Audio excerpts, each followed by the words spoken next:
Bonjour à tous, aujourd'hui je vais vous présenter la fonction si-erreur sur Google Sheet. C'est une fonction qui permet de remplacer automatiquement un message d'erreur par un texte ou une valeur de votre choix. Elle est très utile notamment quand on utilise des fonctions recherche V, des fonctions si, ou encore des calculs qui peuvent renvoyer des erreurs comme des divisions par zéro. Grâce à la fonction si-erreur, on va garder des tableaux qui sont propres, qui sont faciles à lire, même quand certaines données posent problème. Voyons désormais comment s'écrit la fonction. La syntaxe est la suivante, si erreur, entre parenthèses, la valeur, point virgule, la valeur si est une erreur, et on ferme la parenthèse. La valeur juste ici, ça va être la formule ou la cellule que l'on veut tester, et la valeur si erreur, c'est ce que Google Sheet doit afficher s'il y a une erreur qui est détectée. Ça peut être une valeur, ça peut être du texte, peu importe. Voyons avec un exemple concret. Si imaginons nous avons des numérateurs et des dénominateurs, on va faire simplement la division, sans même utiliser la fonction si erreur pour l'instant, donc on obtient ici 5. Et si on étire vers le bas, on va obtenir division par 0 impossible, on va obtenir 2 et division impossible par 0. Si on teste maintenant la fonction si erreur, donc on va mettre si erreur entre parenthèses, on divise 10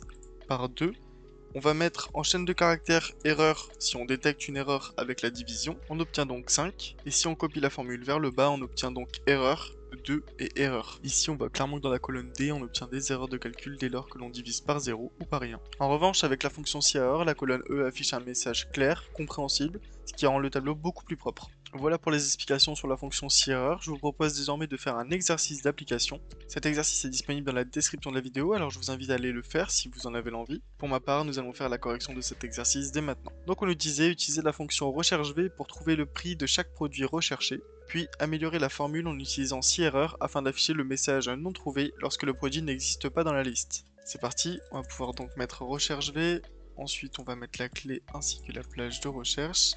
On veut de et faux, et on obtient donc 1,20€ pour la pomme, ce qui correspond bien au prix de la pomme. Et en étirant, on voit bien qu'il y a des erreurs qui sont générées, puisque la fraise n'est pas trouvée dans ce tableau, ainsi que l'ananas. Nous pouvons donc passer à la deuxième partie de cet exercice, donc on va utiliser la fonction si-erreur afin d'afficher le message non trouvé lorsque le produit n'existe pas. On va pouvoir donc reprendre notre formule, et simplement rajouter si-erreur, donc notre valeur c'est tout ça, et on va pouvoir noter non trouvé dans le cas où il y a une erreur qui est détectée dans la formule. Voilà pour les 1,20€ et on va pouvoir étirer cela vers le bas et on obtient donc ici non trouvé et non trouvé plutôt qu'une erreur. L'objectif c'est qu'avec cette formule, si le produit recherché n'est pas dans la liste, Google Sheet va afficher non trouvé, ce qui nous permet d'obtenir une feuille de calcul qui est claire, propre et professionnelle, sans avoir d'erreur d'afficher pour celui qui lit le tableau. Je ne suis pas revenu sur l'utilisation de la fonction recherche V juste ici, je vous invite à cliquer en haut à droite sur la petite fiche sur la fonction recherche V afin de comprendre un peu plus l'utilisation de cette fonction. En tout cas, vous savez désormais comment utiliser la fonction si-erreur sur Google Sheet. C'est une fonction simple, mais vraiment très pratique pour éviter d'avoir des messages erreurs sur vos tableaux.